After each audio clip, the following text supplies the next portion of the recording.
ভারী বৃষ্টি না থাকায় নদ নদীর পানি কমে উত্তরাঞ্চলের বন্যা পরিস্থিতির আরও উন্নতি হয়েছে। তবে পানি জমে থাকায় দুর্ভোগ কমেনি নিচু এলাকায়। দেখা দিয়েছে বিভিন্ন পানিবাহিত রোগ, নষ্ট হচ্ছে জমির ফসল। কুড়িগ্রামের সবকটি নদ নদীর পানি কমে বিপদসীমার নিচে নেমে গেলেও তীরবর্তী এলাকা থেকে এখনও পানি সরেনি। কাঁচা সড়কে পানি জমে থাকায় চলাচলে ভোগান্তিতে পড়েছেন মানুষজন। বন্যায় ঘরবাড়ি নষ্ট হওয়ায় উঁচু বাঁধে দিন কাটছে অনেক পরিবারের। গাইবান্ধার ৪ উপজেলার ১৬ ইউনিয়নের প্রায় ২০,০০০ মানুষ এখনো পানিবন্দী।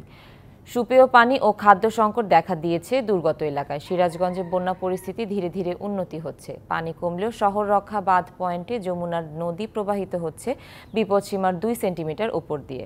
চরাঞ্চলের অনেক বাড়ি থেকে পানি নেমে গেলেও বসবাসের উপযোগী হয়ে ওঠেনি। বাড়ছে খাবার ও বিশুদ্ধ পানির সংকট। ঘরতলা আধর পানি দেওয়ার মতন কোনো বুদ্ধি নাই, পথ নাই। এই তো আসিয়ে বান্ধর মধ্যে পড়িয়েছি। শাকসবজি আবাদ করছি, তাক চলে গেছে। ধান পাট আবাদ করছি, সব বন্যায় ভাসে নিয়ে গেছে। শাকসবজি তো সবে শেষ। যে আমন ধান গাড়িও তাও আমি আর কাটতে পারবো না। চলাফিরে খুব কঠিন অবস্থা। রাস্তা বেঁধে গেলে চলাফিরে এখন রাস্তার মধ্যে পানি নামেনি। আমরা লৌকেও আসতে পারি না, আবার মনে করো হাঁটিয়ে আসতেও পারি না।